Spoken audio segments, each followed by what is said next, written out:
So we're going to look at terms to describe waves. So it's terms to describe waves. And the best way to describe them is a graph. And there are two very important graphs. There is the displacement distance graph. So this graph looks like this. There's your displacement.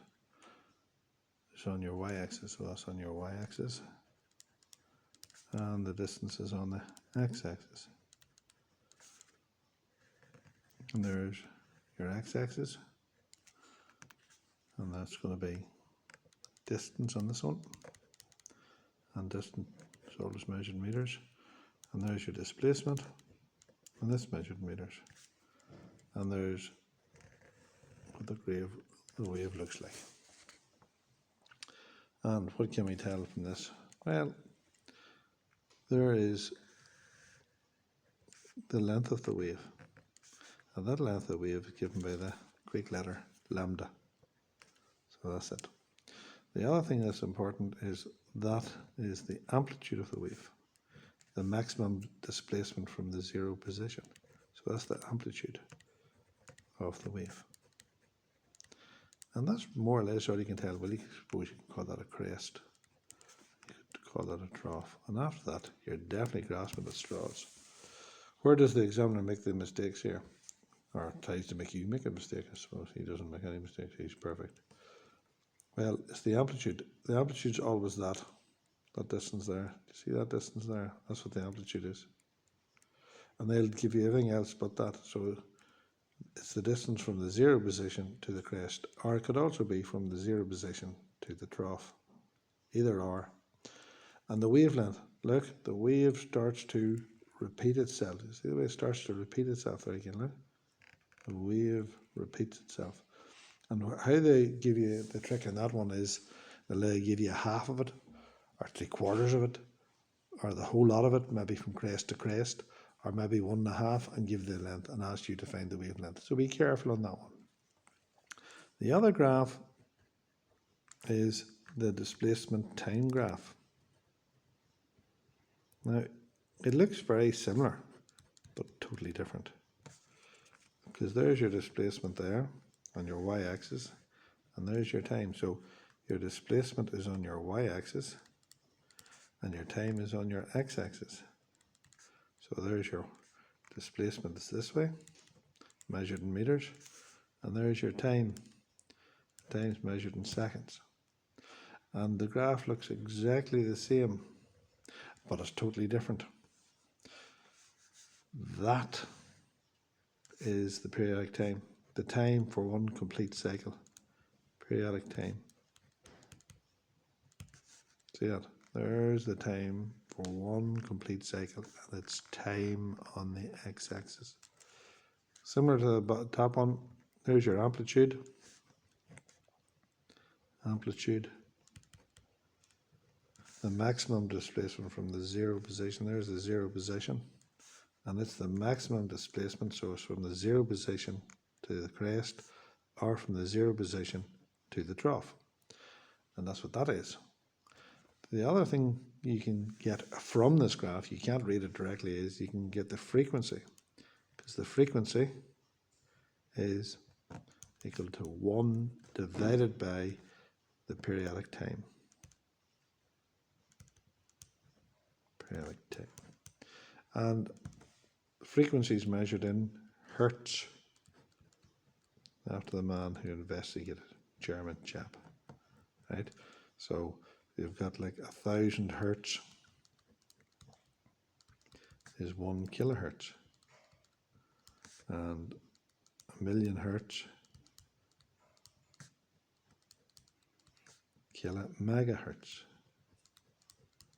and then you get gigahertz. So think of the song Love Hertz, and that's frequency, it's 1 over periodic time.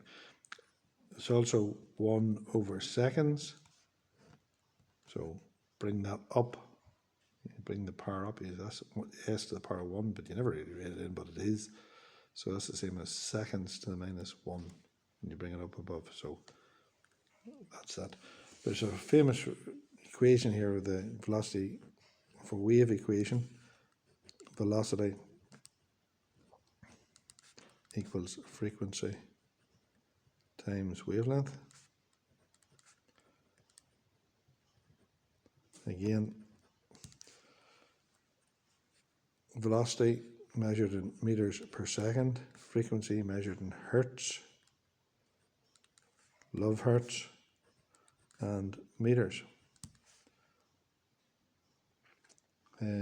Just so we can rearrange it again, we'll go over here, we'll say 10 is equal to 5 by 2. So 10 divided by 2 is equal to 5, and 10 divided by 5 is equal to 2. So there's your velocity, that's the equivalent of the 10. There's your frequency, that's the equivalent of the 5. There's your wavelength, that's the equivalent of the 2. So I want velocity divided by wavelength is equal to frequency.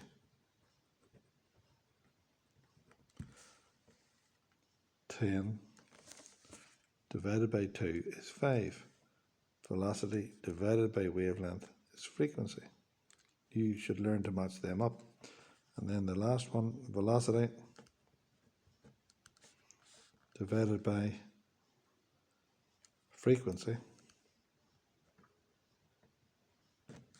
equals wavelength. So there's them rearranged for you. Again, something for you to learn. So I'll throw that in a wee box. And then I'm just going to go up here. I'll go up here and I'll just do these slightly different. We'll just do electromagnetic wave.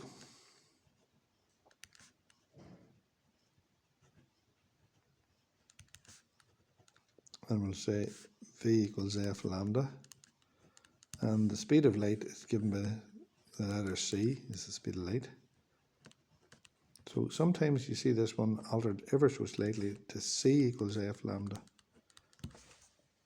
See, speed of light is equal to frequency times the wavelength. And again, the speed of light is very large.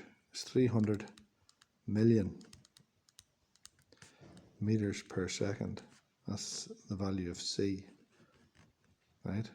Where is it there? And that's the same as 3 by 10 to the power of 8 meters per second. So that's the speed of light. Sometimes you see that in mad professors' boards, E equals mc squared, but that's the C there they're talking about. That there, see. Fair enough. So count the knots 1, 2, 3, 4, 5, 6, 7, 8, and that's why that's the power of 8. See that there? I wish this pen would move. There's that 8. So that's very important for electromagnetic waves. And then I'll just do the sound wave when I'm here. Sound wave. Again, V equals F lambda. And sound travels a lot slower, so it's 330 meters per second, a lot slower than light. Right, 330. So that's roughly 1 kilometer in 3 seconds.